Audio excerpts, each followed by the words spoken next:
It's the weekly wrap with your host, broadcasting legend Bruce Wolf, and his trusty sidekick, comedian Tim Slagle. And now, without further ado, Bruce Wolf. Bruce Wolf, Tim Slagle on the weekly wrap, and now the favorite part of the show for me, wherein Tim reveals his background. And I got to tell you, it's like nothing's happening. I'm feeling like I'm in the dog days of August. I don't care. There's some Georgia indictment. I mean, you've seen one Trump indictment. You've seen them all. I mean, I'm sure the populace's eyes are glazing over all this stuff. I'm going to guess you've got a picture of White Sox shortstop Tim Anderson on his back, having been felled by a punch that wouldn't crush a grape. Pardon my Jim Murray. Am I right about that? Well, it's kind of interesting that you brought up grape, because bananas. Yes, we have some bananas. And is this a celebration of did the bananas come out on this day in 1970? Woody Allen? Well, a movie I saw twice. I was actually when I picked it, it was for a different reason. But today I think it could be represent the republic in which we reside. I see. I thought that you were just glad to see me with all those bananas. What was the original reason that you picked it for? Lizzo. Oh yeah. Okay. Lizzo apparently made her staff eat vaginas from all right. Ate vaginas from a place that bananas shouldn't be is what I totally understand. I said that made them eat bananas from a place they shouldn't be is what I tried to say, but my Freudianly I gave away it's fine. I mean, that's what's great about podcasting. You could say just about anything. The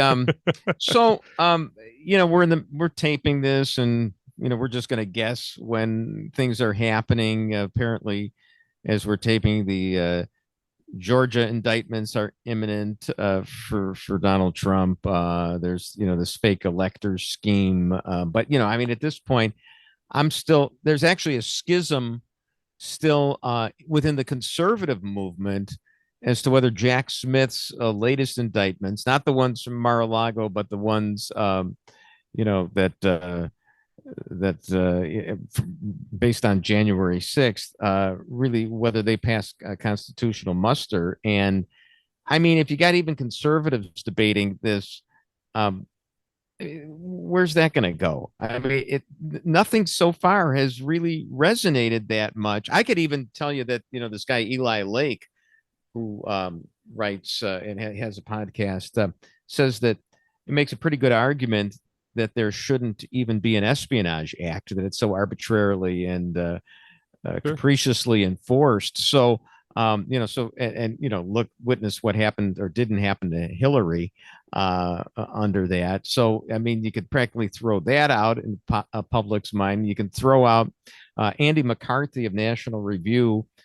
He's an attorney, very carefully outlined how you can't criminalize free speech by calling it fraud, which is what really happened in the indictments arising out of what happened on January 6th. Now, you did have a guy, Noah Rothman, who writes for National Review, and I respect him quite a bit, say, oh, well, no, there's some precedent here from the Supreme Court. Well, no, I don't think you're a lawyer. And as somebody who's had to take continuing legal education every couple of years, because it's not because you're constantly jumping through hoops in order to be a lawyer in the state of Illinois.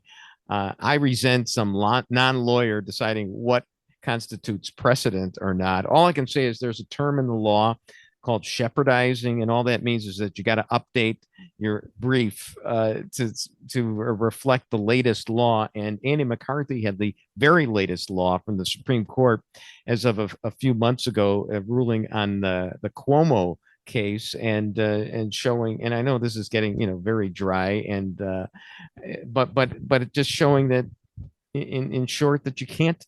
That there's really nothing to this, and this will get up to the Supreme Court, and depending on whether the Supreme Court at that time is packed by the Democrats or expanded to accommodate the Democrats.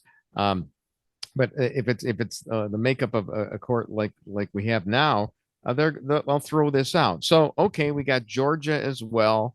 All these things tend to fizzle out, don't they? I think what we need to do is just like, if you remember when I think it was during I think it was when George Bush was speaking, they had the stock market ticker on the side showing how quickly it was going down as he spoke. I think we need an indictment ticker. Oh, okay. To actually be going along the side so we can keep track of how high they go. And I wasn't aware that you have to do continuing education to keep your law license in Illinois. Seems to me it should be like Disneyland, that you should be able to pay extra for a fast pass. Right. It is Illinois after all. mean, it's just, but it's that's what practicing law is like. I mean, you've got to you got to be worn down. It's the last man standing. You have a bar exam, which is nothing more than throwing up onto the test paper everything that you've studied for the last 8 weeks in the bar review course, or month, however long they have that bar review. Really, course. you're taught to the test? Well, I mean, here's the thing: you go to first off. I mean, let's go back to generations ago when they actually had an apprentice system to become a lawyer. Okay, and you didn't necessarily have to go to law school. And I don't want. I mean, law school was great. Professor Kingsfield or his imitators that I had at Chicago Kent were fantastic, and they made the dry law interesting by using the Socratic method, which is basically putting a gun to your head and making you dance and thinking on your feet. And that's the only way you're going to be interested in this stuff. Otherwise, it's way too dry. Is if you're on the firing line. But so you have that, and you're constantly having to prove yourself, and then every couple of years you have to show that you've taken some continuing legal education, it's not that, but you got to do it. I find it interesting what the judge in Florida actually said on those last indictments. They went, wait a minute, how come you're still asking a grand jury in DC to pass indictments that you're charging down here? Right. Well, why are you doing it? Why are you doing it that way? And because I think he's got to be. Well, I know why. We all know it's why. Forum shopping, as we say, right? So I'm dying to see his explanation on that. It's kind of interesting that a judge finally pointed out something that, like, all the armchair attorneys have been screaming about for a while now. Right. Well, I mean, we've had the judges. I mean, the best judge so far is the one that threw out the Hunter plea bargain deal by just looking, as they tried to slip that one through. So yeah, it's and make them take a drug test. That's the one that cracks me up. I'm sure some poor Secret Service agent is going to have to accompany him into the restroom with the cup and fill it for him. Right. It's just. There's a certain point where Trump benefits by each additional indictment, because it all gets lost, and you don't. It just looks like they're gunning for him, and they haven't really come up. Although I mean, most legal experts think the New York one is ridiculous. Alvin Bragg ran on indicting Trump, so he did it. He tried to find something that was a stretch. This one in DC was a stretch. The documents one does seem to have some merit. If you believe in the Espionage Act and if you believe the Espionage Act overrules the Presidential Records Act. Yeah. Well, sure. The Presidential yeah. I mean, I don't know about the Presidential Records Act. It's just an arbitrarily enforced act. But and even so, I mean, Trump has been counted out so many times and he is so Rasputin-like. I myself, I mean, I voted for Marco Rubio in the Illinois primary, and I remember, all the political consultants saying, "Okay, yeah, he's going along, but he'll be out in February," and it never happened.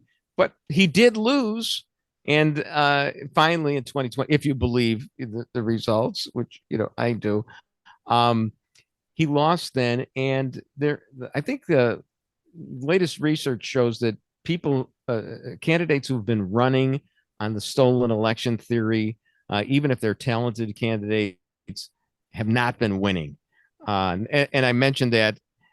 Well, that's because the opposition wants to prove the stolen election theory. Well, and I mentioned that thinking now that Carrie Lake has thrown her hat into the ring in Arizona, I guess, for the Arizona Senate. So, we'll see what happens. I just, again, we're taping this right now. I suspect the Georgia indictments will be poured over, and wasn't this yet another perfect phone call? And of course, now that we're thinking of perfect phone calls, in light of what's happened with Biden and the oligarchs and Ukraine and what Trump did to get himself impeached doesn't look so bad right now. Let's try to investigate the Bidens. That's what exactly. It's how dare you? No, we don't. All right, we'll here. press on because we have bananas. Bruce Wolf, Tim Slagle on the Weekly Wrap.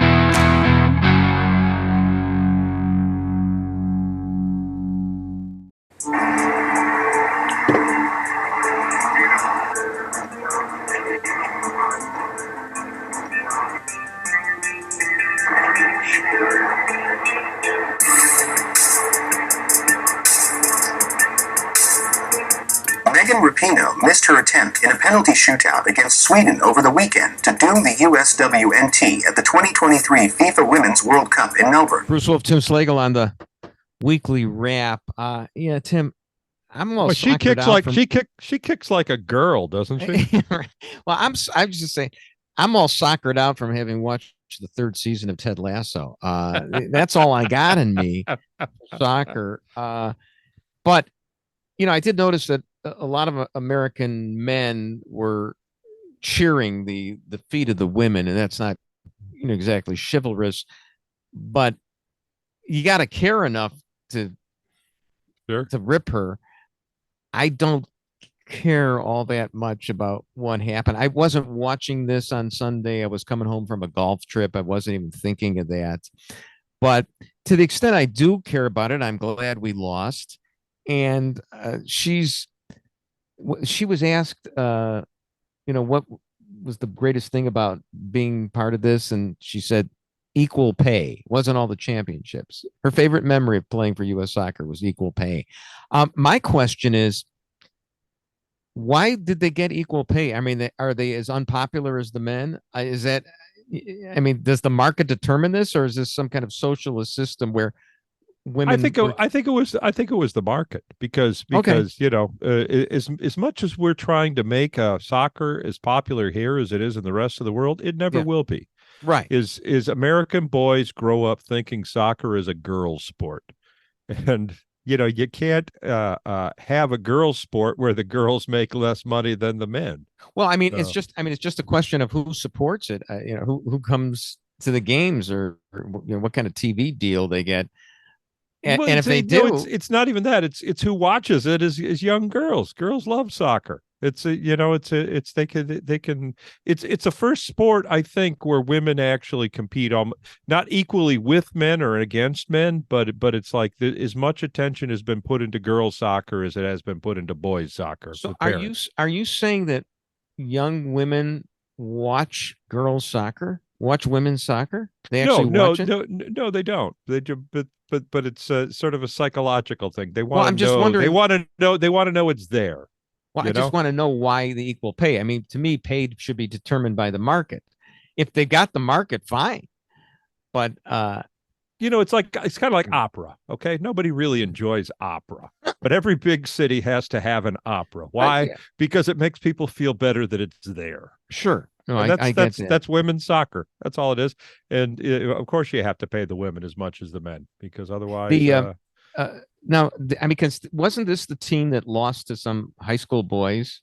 Yeah. Right. Yeah. So there you go. That's what they need. That's what the U.S. soccer team needs is more transgender women. Yeah. There's too many women born with vaginas on the team. You need a few. Is there another banana joke in there? Are we going to wait on that one? The show's just all bananas today. Right.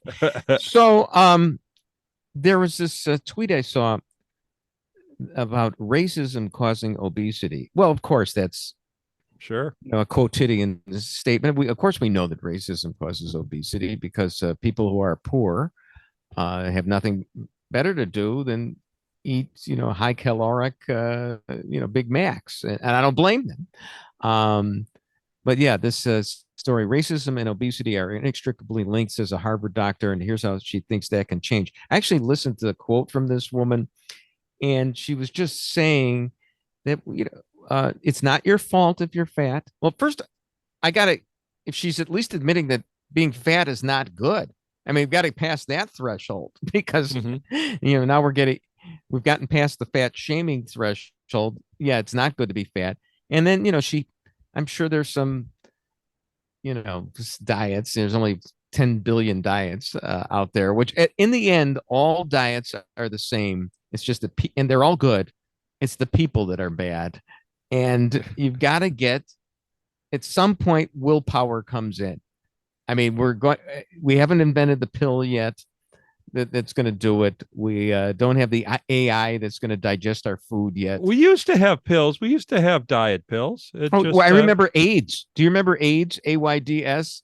Yeah, not exactly. AIDS with a Y. AIDS with a Y. It's right. It used to be in Parade magazine. Not to be confused with the other weight loss. Right. That was So no, there's all kinds of mechanisms to but I mean, we back in the 70s, you used to be able to get amphetamines. You used to get a prescription for amphetamines, and it just mother's little helper. And well, I mean, or if you were a Chicago Cub baseball player who had to go out on the town at night and then play an afternoon game at Wrigley Field because they didn't have any lights, you needed the amphetamines, of course, to make sure you sped up the game to get it over before dark, before the street lights came on.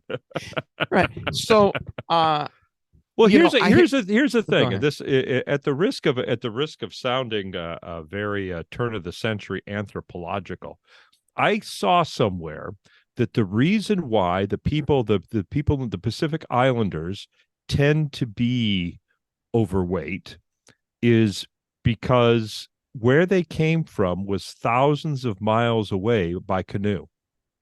So the only people that actually made it like to the Hawaiian Islands were the people that had huge reserves of energy, so to speak.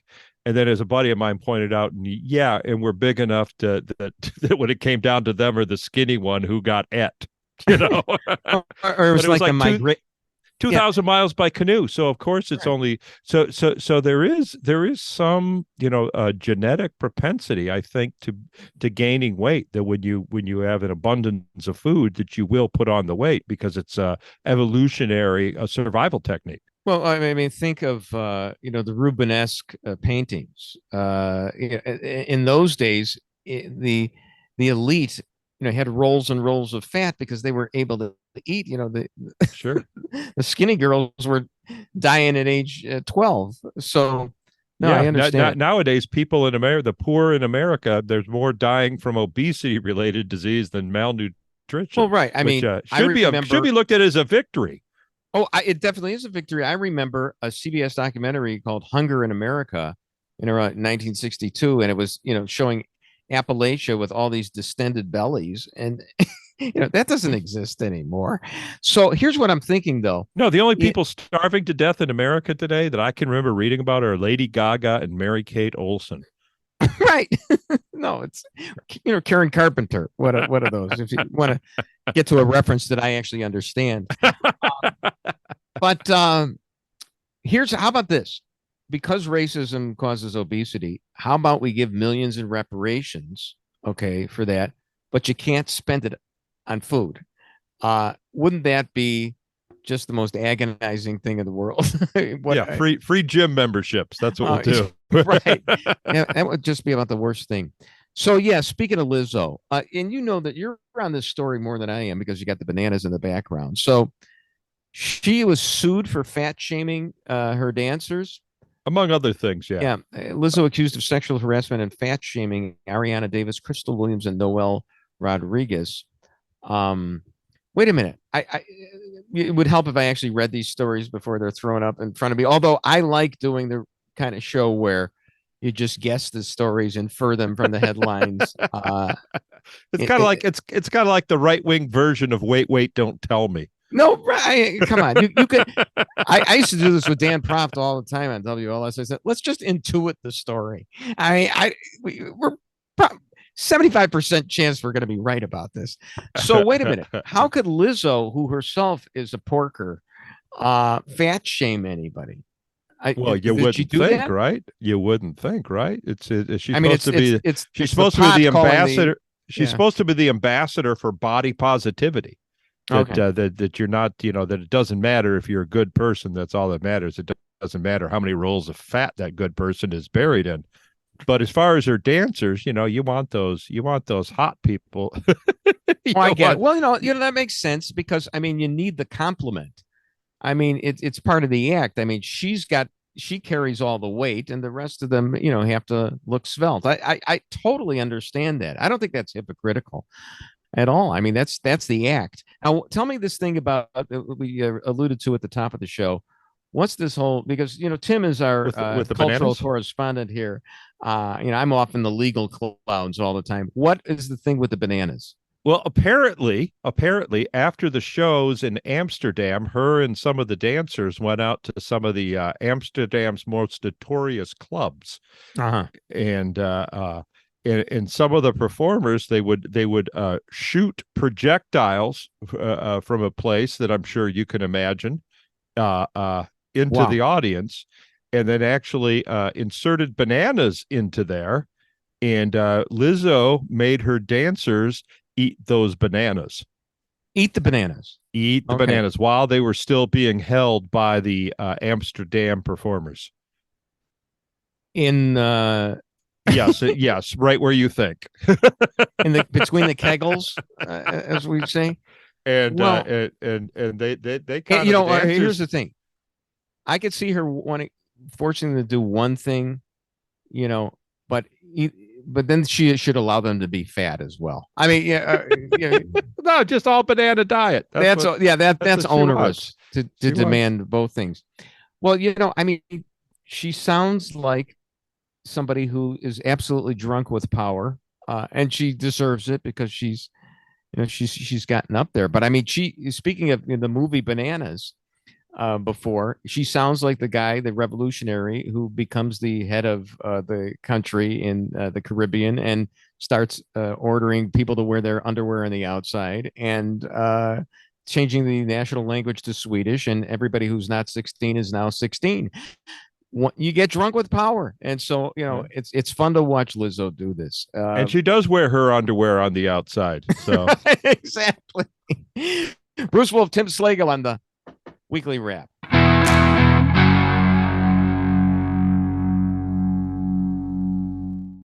So would you veto any sort of federal bill that tries to put a nationwide ban in place? So we will be a pro-life president, and we will support pro-life policies. I would not allow what a lot of the left wants to do, which is to override pro-life protections throughout the country, all the way up really until the moment of birth in some instances, which I think is infanticide. I got to push back on you on that because that's a misrepresentation of what's happening.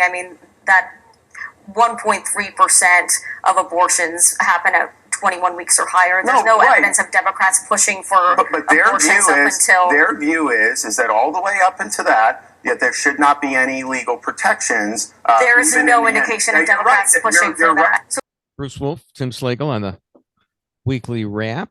And, everything is true, what the Dasha Burns said from NBC to Ron DeSantis, except for the statement. It is part of the Democratic platform to push for for partial birth abortions. That no restrictions whatsoever, which is essentially the same thing, but they call abortion reproduction. So I mean, she was just wrong. She's flat out wrong, and because they can't. NBC flat out wrong. Yeah, well, because they can't stand the consequences of of what their statements are. Because I mean, you're talking, and I don't know how many of these exist a year. It's in the thousands, I think. The partial birth abortions. You could fill a women's soccer game stadium, with with the children that were with that kind of number. Meantime, there was a referendum in Ohio on Tuesday, and it's a little bit complicated. It was basically a preemptive strike against pro-life forces, because pro-life forces wanted to have I believe a 60% threshold in order to amend the Constitution. Yeah, that's what they're pushing for, because I'm not sure who started it, but apparently they want a constitutional amendment to protect a woman's right to abortion. Right. And so the pro-life forces wanted to make that 60% as opposed to a simple majority in order to change which it should be. I mean, but that's not what's going to happen. You can't change the Constitution with a simple majority. Good Lord. But that'd be like the Illinois Constitution. Well, there you go. Was it 300 pages now? Yeah. The thing is that so you had a really large turnout on Tuesday, because the pro-choice or pro-abortion side can really mobilize people, especially those single women. And married men went for Trump, married women went for Trump. Single men actually went for Trump. Single women, 37% gap. The Democrats had the lead, and that's the difference. And they want that. Now, I think eventually, the pro-life forces, fresh from the Dobbs decision, I mean, they didn't know what to do with it. They're going to have to hammer out agreements state by state on this. And it seems like where they're going is at the viability at like 22 or 24 weeks or something like that, which is not. Then the Dobbs will have been a Pyrrhic victory for the pro-life forces. DeSantis in Florida, his 6-week ban is pretty unpopular. I think we'd probably be lucky if state to state we got like a 15-week ban. I remember Kevin Williamson, who didn't get a job at the Atlantic because he had a prior essay once saying that people who provided abortion should be executed or something, even though he doesn't believe in the death penalty, and they didn't give him that job. Even he has said in Texas, for example, that they should compromise and have a 15-week ban. I mean, what do you think of a 15-week? I think there's no real answer. I think we all agree that sometime in between conception and like the 57th trimester, that fetus becomes a human. Yeah. And the trouble is, no one agrees on that. And the framers in their wisdom said, well, let's just allow 50 individual choices. And then over time, we'll figure out which was the right one. And I think there are some people who believe that for 50 years that the framers in their infinite wisdom believed that the penumbras and emanations of the Constitution created the right to abortion. And I disagree. I want to see those polls that you just cited, because I have a feeling there are more single men in their 20s in favor of abortion than single women. Because if you really think who abortion benefits, you know what, the cost of an abortion is much more reasonable than child support. You're old school. Single men, they're all incels now. They're not even having sex. So anyway, it's gonna go state by state, but 15 weeks. So basically, I think I could see the liberal argument being, oh, sure, all the people who are knowledgeable, have the wherewithal, they'll be able to get the abortion. But the poor people who need to wait until the 18th, I'm sure that's the way it falls demographically. That's right. We want to make sure that those poor people don't have any babies, right? Well, that was the whole point. I mean, Ruth Bader Ginsburg said it herself. Decrease the surplus population. Sure. I remember that hit from the early 20th century. Right. Well, right. Margaret Sanger, that's Planned Parenthood. Yeah. All right, let's move on. So, Charlie Cook of National Review had a tweet. So I didn't even read the article. It's an Atlantic article. Hillary had an article in the Atlantic in which she basically blamed loneliness on the GOP. And I think this is another one we should intuit, to connect the dots. My guess is it's just a variation on the Hillary theme of it takes a village. So if you don't have her village and I think she was talking about her husband's desires when she said that. Yeah.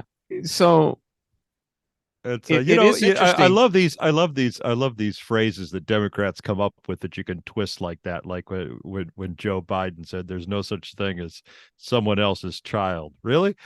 Does Hunter agree with that one? Right. Well, now they recognize that child now, apparently. Yeah. Congratulations to Joe Biden on the arrival of a new grandchild. Yeah, right. 43 inches, 39 pounds, 12 ounces. Well, I'm sure the APGAR score was good at this point. No, it's better late than never.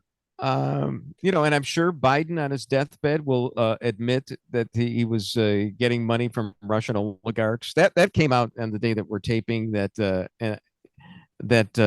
apparently these Russian oligarchs and Ukrainian ones and other ones, gave about 20 million or so to various Biden entities. And those are some relatives. Pretty nice digs. Those are some pretty nice digs on Rehoboth Beach. But the thing is that, and then the Democrats are saying, "Oh no, there's nothing here. You can't prove anything. Show me the plot." Well, that's how you show it. The money came in. Yeah, the bank records. Hello. Yeah, I mean, really. So anyway, how is? You didn't read the article? How is loneliness connected? So is it the GOP makes people lonely? Is that what? Well, I mean, can't you figure that out? No. Right.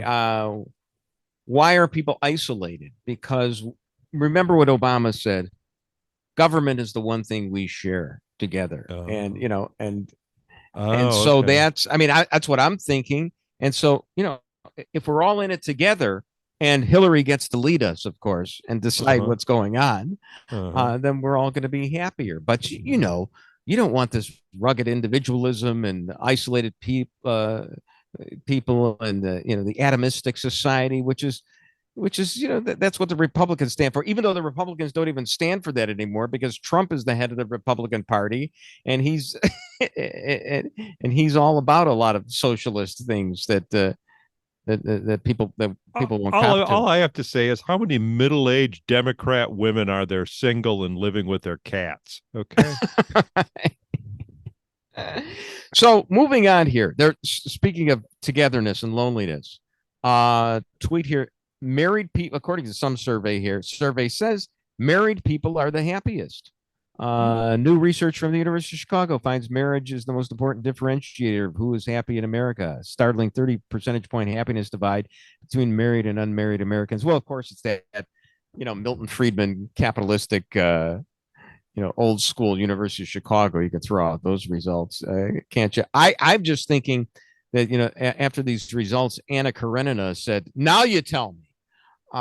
Because Tolstoy had her having a somewhat good marriage, but she had to throw herself on the train tracks for love. There is Obama, and again, another story I didn't read. I just read the tweet that can you tell I just got back from a golf vacation and it was just, so, but Obama apparently had some missives, some letters to somebody where stuff with dudes. He was dreaming about stuff with dudes, making love to as my former dad prof said, apparently Obama's dreams for my father was about doing dudes. Yeah, he once wrote to his ex-girlfriend that he repeatedly fantasized about men. Well, it's my understanding from people in the community that he that he used to enjoy the Chicago bathhouse scene. That was before he was a senator. I mean, I can't. Next thing, why don't you just throw in a Tony Rezko conspiracy theory as well? I'm sorry. I know this is a podcast and we have a lot of latitude, but we're talking about the 44th president of the United States. And no, look. Oh, look. It's not like there's anything wrong with that, Bruce. Well, look.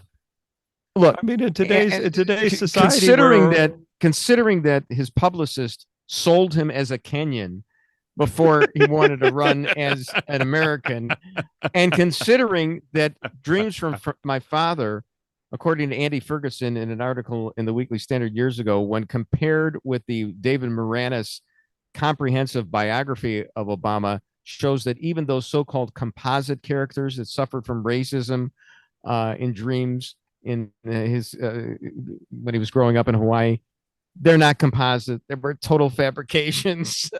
I mean, I'm not at this point. I'm not even sure Obama wrote that it may have been Bill Ayers, but I won't go that far. But yeah, he made that stuff up. So, why not? The guy is a fantasist. He has a dream. I can't blame him.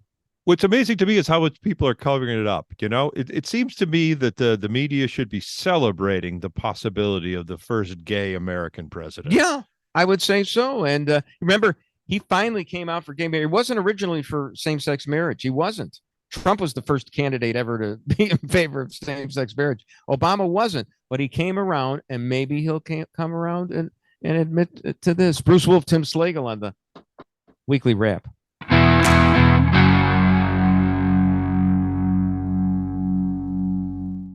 Remembering legendary filmmaker William Friedkin. The Oscar-winning director of The French Connection and The Exorcist died Monday at 87. Chris Connolly is in Los Angeles with the story. Good morning, Chris.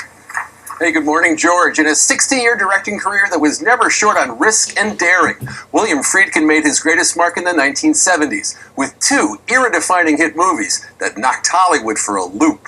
Bruce Wolf, Tim Slagle on the Weekly Wrap. Yes, Senn High School's very own Billy Friedkin. You know that he, I believe, directed Bozo's Circus as well as The Exorcist. And I don't know which is scarier, to tell you the truth. I did not realize. I didn't realize he was local. I didn't realize he had that history.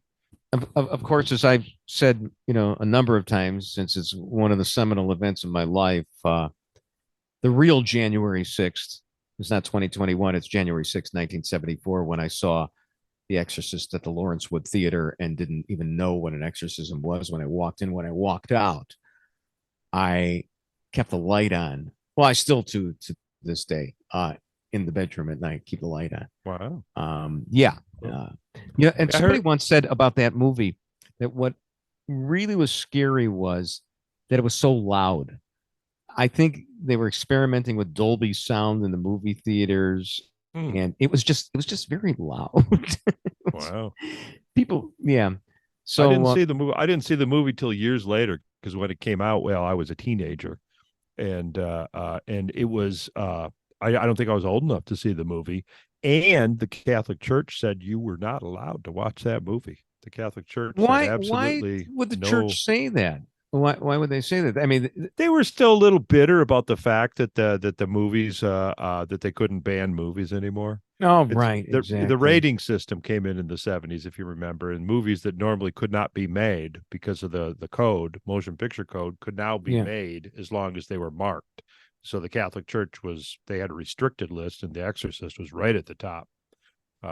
Rosemary's Baby too, I think, was another one. Yeah, but I would think because I think it scared the hell out of so many people that I think church attendance went way up because people didn't want to go to hell anymore. I learned a lot about Bill Friedkin.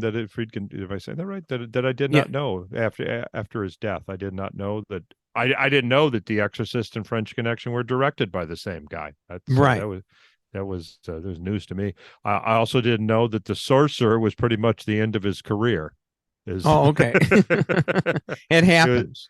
Yeah, it was like the Magnificent Ambersons for Orson Welles. It was that it's kind of the most brilliant new director suddenly got forgotten by Hollywood. How many movies does every director have? I mean, Bogdanovich had, a couple or three great ones. When he died, I watched What's Up, Doc. Hysterical movie. Barbra Streisand as Bugs Bunny, and it's just like an anthropomorphized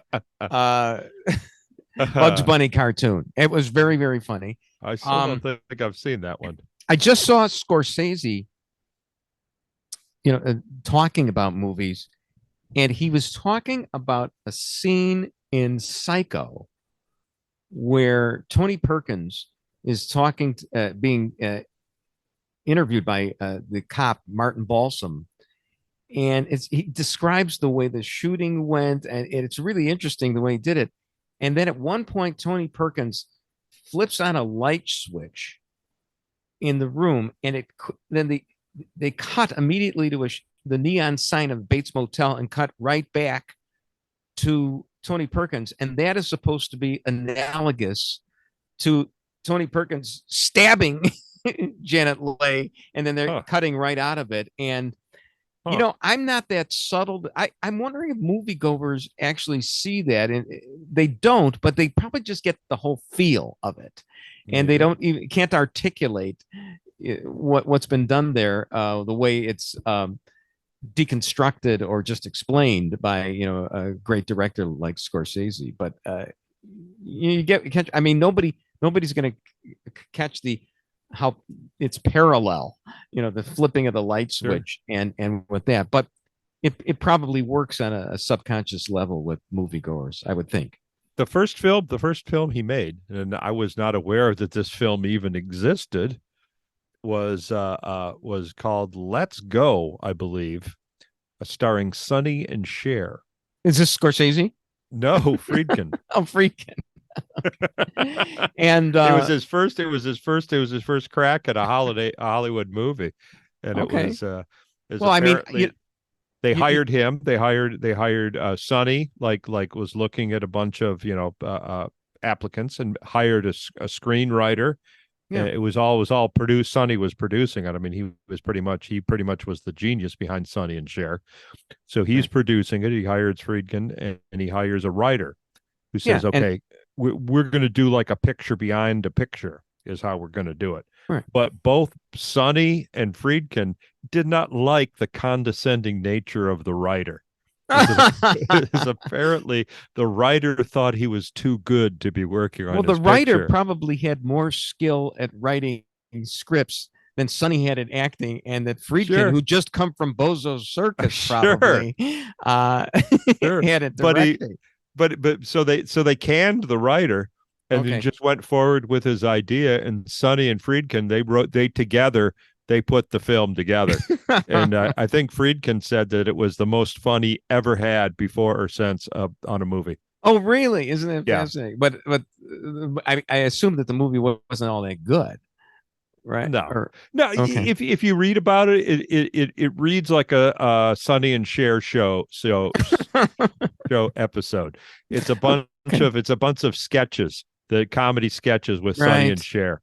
It's Sonny and Cher in a Western, Sonny and Cher in a caveman film, Sonny and Cher in outer space, and it just kind of flows from there, which I don't know. And I would hope that it had like its Margaret Dumont moment, where like in the Marx Brothers movies, where she would sing for about 8 minutes, and they just had Cher do Gypsies, Tramps, and Thieves right in the middle. Oh no, there was a whole soundtrack attached to it. That they were gonna call it "I Got You, Babe," but Sonny had been working on other songs, so it's entirely different.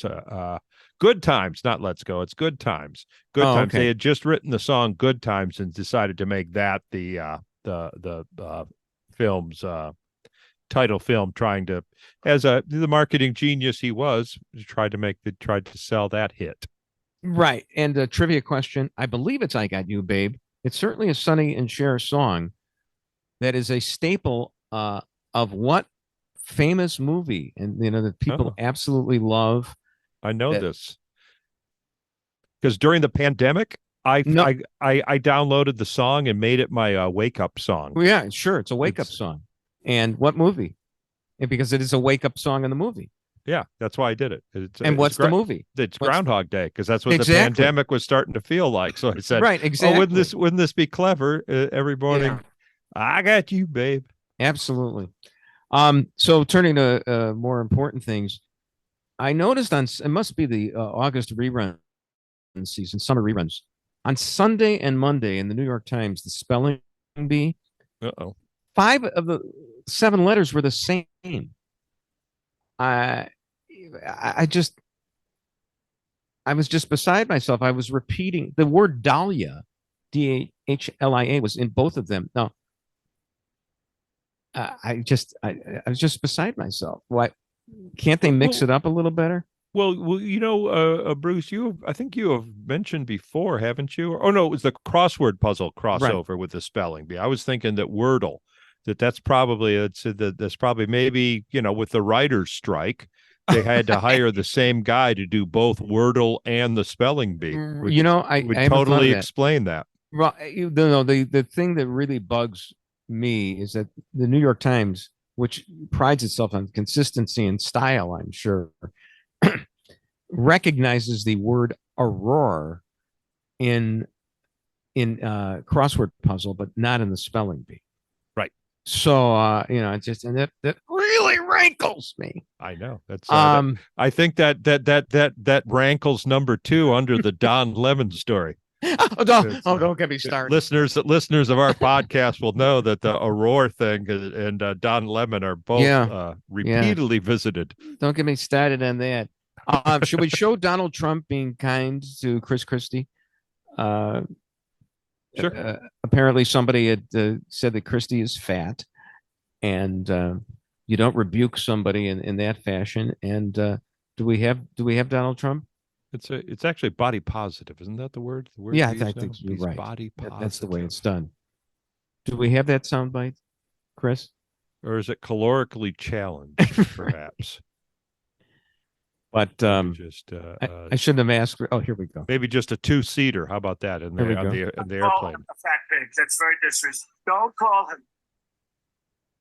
See, I'm trying to be nice. Don't call him a fat pig. You can't do it. You can't do that. So now, because you're not allowed to do that, and therefore we're not going to do it. Okay? We want to be very civil, right? So the ladies. Well, I mean, here's the thing. I mean, Trump is kind of a fat slob himself. I mean, he's not as corpulent as Christie is, but this is. But that's. It's nice. It's nice that we have another Rosie O'Donnell moment for this campaign, doesn't it? Well, let me ask you this: is it? And this will, tie up the show very nicely, I think. Is it worse for Donald Trump, who himself is overweight, to mock Chris Christie than it is for Lizzo to fat shame her dancers? I don't know. And actually, if you follow the current rules of racism, is that you have to be of that community in order to mock that community. So I believe it's only fat people like myself and the former president that are allowed to call Christie a fat pig, or her. There you go. And on that intellectual note, we will end another edition of the Weekly Wrap. And that's the Weekly Wrap on radio and television. Follow Bruce at Bruce Wolf Shy on Twitter and Tim at timslagle.com. The Weekly Wrap with Bruce Wolf, a CP Pods production.